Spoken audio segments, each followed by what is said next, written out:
Hello बच्चों। तो finally कुछ लेके आया हूं ऐसा इंपॉर्टेंट सा जिसको तुम्हें जानना भी चाहिए और समझना चाहिए। क्योंकि एग्जाम का टाइम है और समय तुम्हारे पास कम है, तो स्ट्रेटजी बनानी बहुत जरूरी है। कहते हैं कि आपके पास कितना भी ज्यादा नॉलेज क्यों ना हो, कितना भी ज्यादा कैपेसिटी क्यों ना हो, अगर सही स्ट्रेटजी से नहीं चलोगे तो कभी कामयाब नहीं हो सकते। बात समझे? तो एग्जाम के टाइम पे और सारी स्ट्रेटजी साल भर लगाने की जरूरत नहीं है। सारी स्ट्रेटजी एग्जाम के टाइम पे। क्यों? क्योंकि साल भर हमारे पास बहुत समय होता है बर्बाद करने के लिए, और एग्जाम के टाइम पे हमारे पास समय की कमी होती है। तो कुछ पॉइंट हैं जो डिस्कस करने हैं, इनको देखोगे तो वाकई में तुमको खुद इनको इंप्लीमेंट करोगे तो तुमको असर महसूस होगा कि एग्जाम के टाइम पे चीजें कितनी फायदेमंद हो सकती हैं। राइट? तो चलो भाई शुरू करते हैं पहले पॉइंट से। Set the daily target. Set the daily target, तो इसको हम नंबर 2 पे रखेंगे। पहले नंबर पे आ जाओ, स्टिक टू द सिलेबस। देखो बहुत सारे बच्चे हैं, उनको डिप्रेशन भी हो जाता है, सब भूल भी जाता है, सब मिक्स भी हो जाता है, सब कुछ भी हो जा रहा है। आज की डेट में ऐसी हो गई कहानी, है ना? तो उसके लिए सबसे मेन चीज क्या ध्यान में रखनी है तुमको? तुम्हें अपना सिलेबस देखना है, अपना सिलेबस ध्यान देना है कि तुम्हारा सिलेबस क्या है। याद करो, बाकी लोग कहते ये पढ़ो ये पढ़ो ये पढ़ो, और मैं पहले दिन से चिल्ला रहा हूं कि अपना सिलेबस पढ़ो। और आज अब एग्जाम का टाइम, एग्जाम सर पे खड़ा है, और तब भी मैं यही कह रहा हूं सिलेबस पढ़ो। सोच के देखो, एक चीज तुम लोग पूरी तरीके से नहीं तैयार कर पाए। जिनको मिक्स हो जाता है, सबसे पहली चीज तो उनके जवाब जो भूल जाते हैं, डिप्रेशन हो जाता है, लगता है कुछ याद ही नहीं, लगता है फेल हो जाऊंगा। क्या करो, जिस वक्त ये लगने लगे कि हमको कुछ नहीं याद है, अपना सिलेबस उठाओ, अपना सिलेबस उठाओ और उन चीजों को सर्किल करना शुरू कर दो जो चीजें तुम्हें आती हैं। जो चीजें तुम्हें आती हैं, विश्वास मानो सिलेबस पढ़ोगे तुमको ये फील होने लगेगा कि ये चीजें आती हैं। ठीक? तो पहली चीज तो वो सर्किल कर लो जो तुमको आती हैं। उसके बाद दूसरा कलर से तुम वो चीजें सर्किल कर लो जो तुमको नहीं आती हैं। तो अगर तुमने वाकई में मुझसे पढ़ा है तो आज की डेट में चाहे तुम जितने बेकार स्टूडेंट हो, बहुत कम ऐसी चीजें होंगी जो तुमको शायद नहीं आती, क्योंकि हर चीज हमने बहुत अच्छे से एक्सप्लेन की है। ठीक, चलो ठीक। अब देखो ध्यान से, ये तुमने देख लिया कि तुमको क्या आता है क्या नहीं आता सिलेबस से। हमने मैजिकल मॉडल पेपर और super model paper, super model paper आज से लगभग 1.5 महीने पहले मैंने अपलोड कर दिया था, और लगभग मेरे यहां जितने बच्चे पढ़ते सब ने उसको सॉल्व कर लिया। जिस तरीके से बीच बीच में मैंने फॉलोअप लिया, सब ने मैं सॉल्व कर लिया। ठीक, मैजिक सुपर मॉडल पेपर। आज मैंने मैजिकल मॉडल पेपर शुरुआत कर दी, मैजिकल मॉडल पेपर की शुरुआत कर दी। ठीक, अब ध्यान दो कि अब देखो तुमको ये पता है सिलेबस में कि तुमने क्या पढ़ा क्या नहीं पढ़ा। राइट? क्या तुमको आता है क्या नहीं आता। अब जो नहीं आता है उनको इधर टैली कर लो।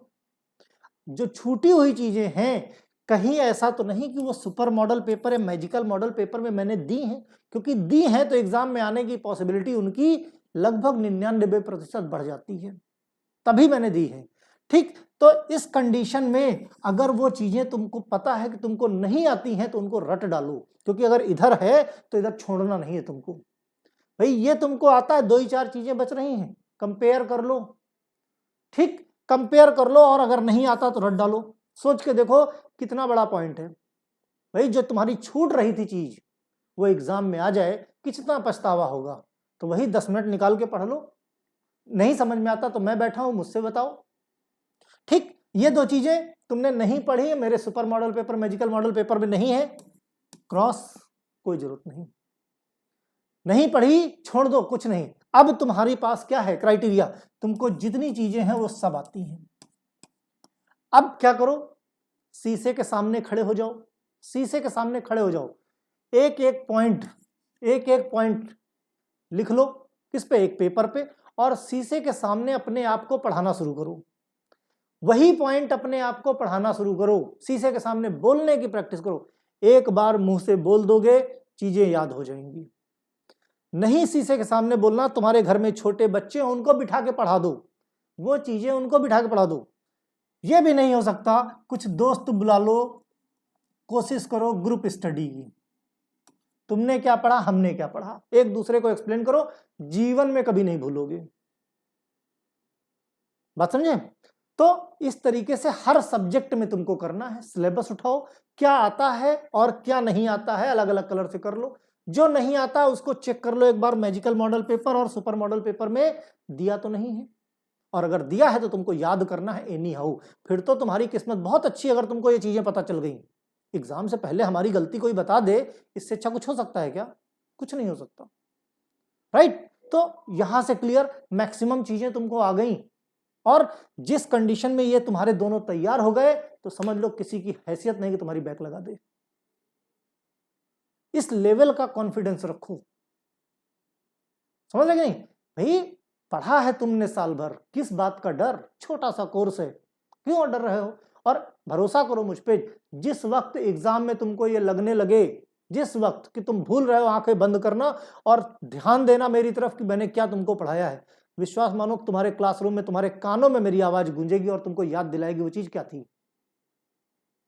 चीजें रट्टाफिकेशन की तरफ बिल्कुल मत जाओ, रटने जाओगे तो प्रॉब्लम है। चीजों को समझने की कोशिश करो। रटना कितना रटोगे, कोई नहीं रट सकता इतना। चीजें समझो, और समझना ये नहीं है, समझो ये कि तुम कितना लिख पाओगे। इसलिए तो मैं कहता हूं ये याद है अगर तो इसको बोलने की कोशिश करो, नहीं बोल सकते तो लिखने की कोशिश करो, देखो कितना प्रेजेंट कर पाते हो। मैं कहता हूं तुमको 100% याद है और एग्जाम में तुम 10% लिख के आते हो तो फेल ही हो जाओगे ना, ऐसे 100% का क्या फायदा।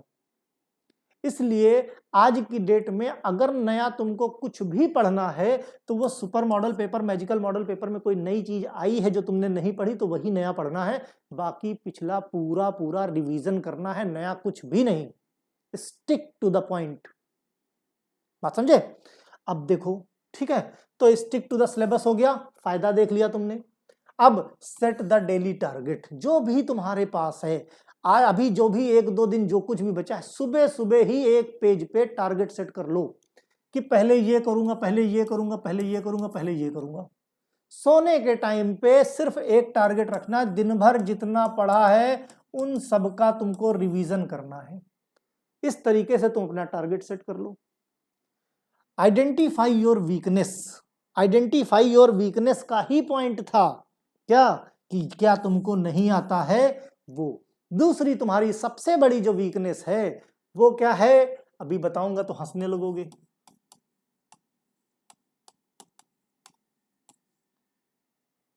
इंग्लिश में सेंटेंस बना के लिखना, तो भाई वही लिखना जो तुम लिख पाओ, ऐसी लैंग्वेज मत लिखने जाना जो तुमको आती नहीं है, नहीं तो टूटा फूटा लिखोगे और सामने वाला समझ नहीं पाएगा, काट के नंबर 0 कर देगा। बहुत क्वेश्चन बच्चे पूछते हैं सर इंग्लिश में लिखें कि हिंदी में लिखें, वो तो इस तरह से पूछते हैं कि हमको तो हिंदी इंग्लिश सब आता सर, जो कह दो हम उसमें लिख देंगे।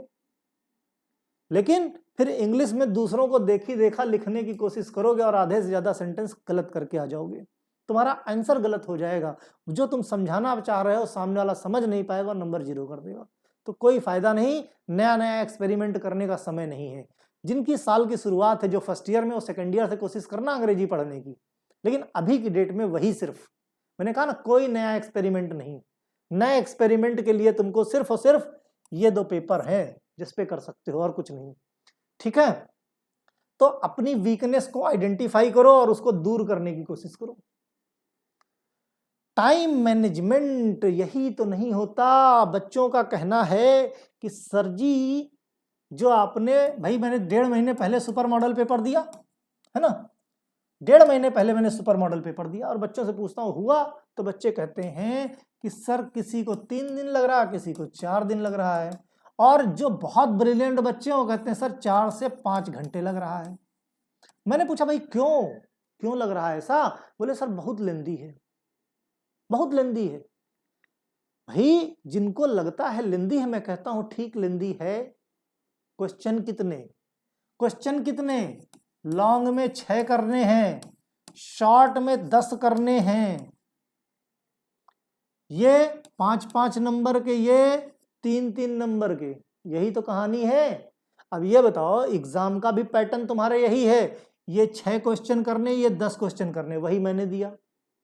अगर वो लेंदी है तो तुमको एग्जाम में लेंदी लगेगा।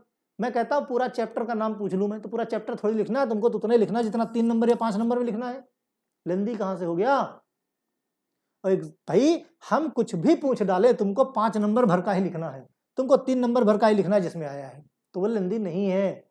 लेंदी बना रहे हो, और अगर बना है लेंदी तो ये एग्जाम के लिए देखो, ये प्रैक्टिस मैंने कराई है तुमको तैयार करने के लिए, कि जिसने वो पेपर 2.5 घंटे, 3 घंटे का पेपर मैंने बोला 2.5 घंटे में कर ले भाई, और जिसने 2.5 घंटे में कर लिया उसको कोई फेल नहीं कर सकता। टाइम मैनेजमेंट इसी को बोलते हैं, टाइम एंड कंटेंट मैनेजमेंट। ध्यान रखो, ये चीजें बहुत इंपॉर्टेंट है। एग्जाम टाइम पे यही चीज है जो तुमको गड़बड़, बहुत कुछ पढ़ के जाते हो, कई बार होता है टाइम कम पड़ जाता है, कई बार होता है तुम्हारी कॉपी कम पड़ जाती है।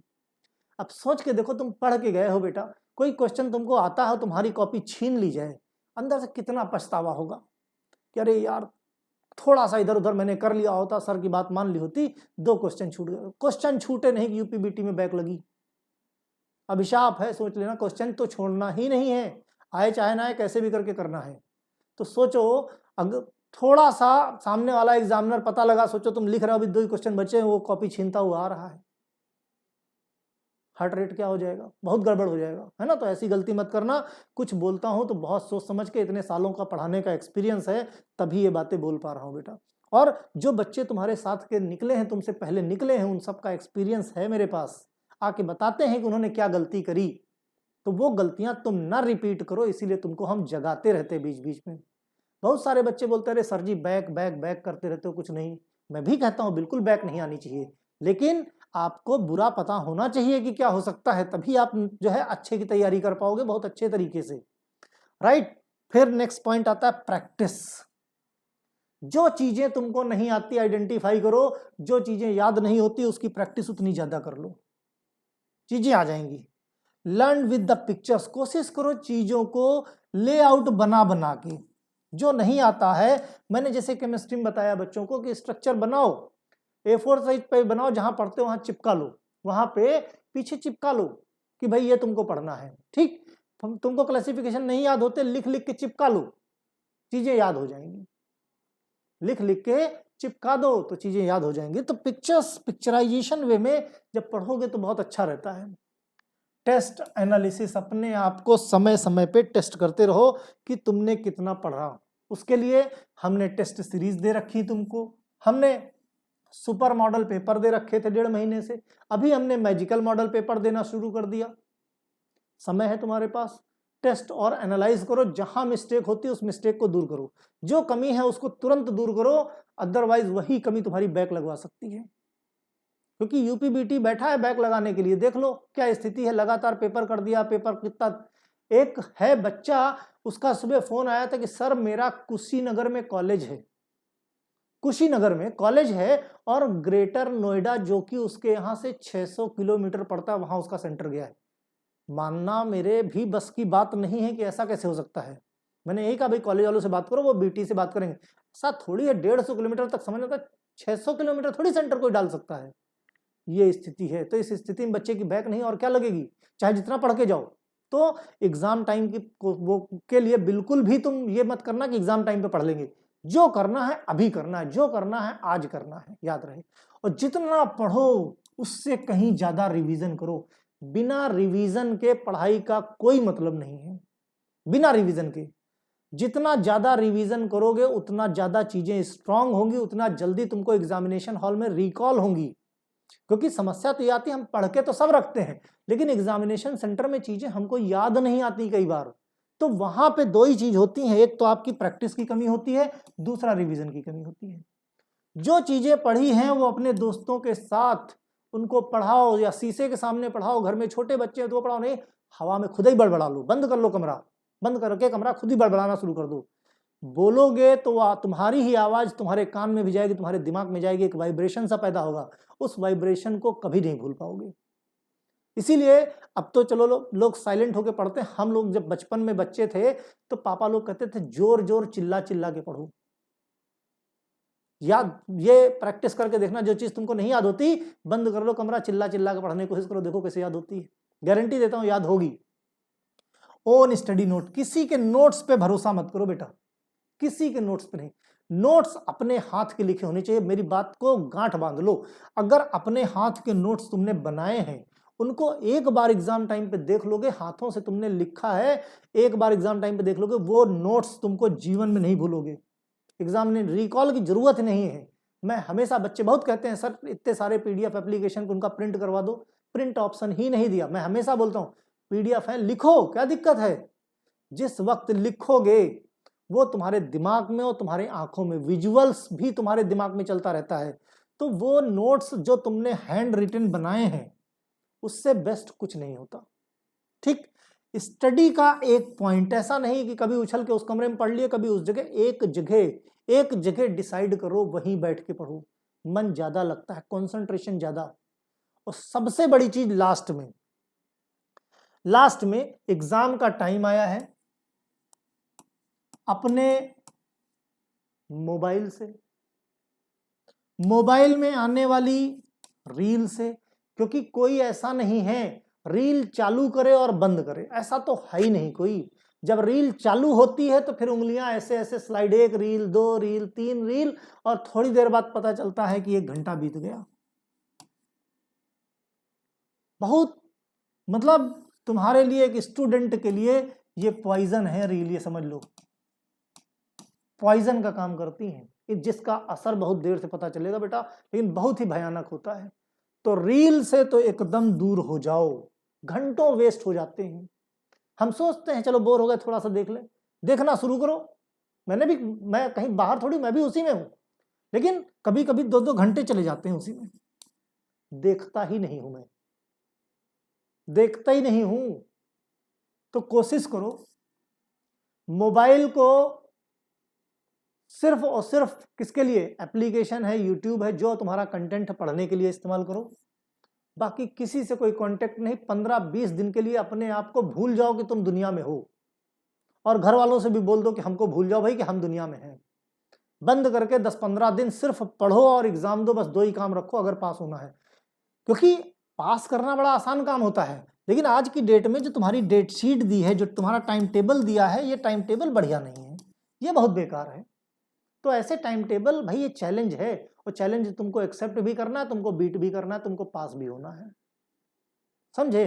तो इस चैलेंज को बीट करने के लिए कुछ सैक्रिफाइसेस करने पड़ेंगे, बहुत ज्यादा नहीं, खाली 15-20 दिन, जब तक तुम्हारा एग्जाम नहीं हो जाता तब तक, हार्डली 15 ही दिन कह लो, है ना।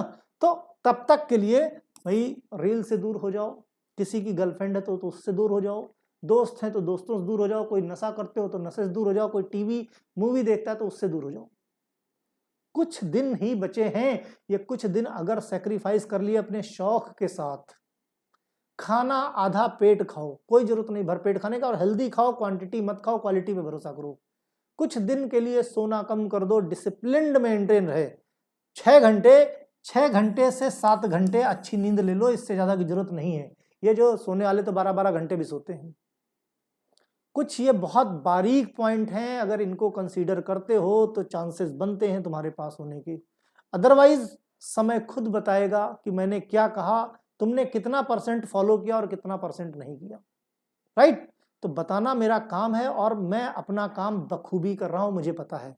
क्या तुम कर रहे हो, ये तुम्हें मुझे जवाब देने की जरूरत नहीं है। अपने पेरेंट्स का चेहरा देखो और फिर सोचो कि उन्होंने जितना सेक्रीफाइस करके तुमको पढ़ाया है, क्या तुम उसके एवज में उनको रिस्पॉन्स दे पा रहे हो। बहुत सारे पेरेंट्स हैं लोन लेके, कर्जा मांग के पढ़ा रहे हैं, और बच्चे क्या रील देख रहे हैं। क्या सही है ये, सोच के देखो। ठीक, सोचने वाली बात है बेटा। चलो, ऑल द बेस्ट पेपर के लिए।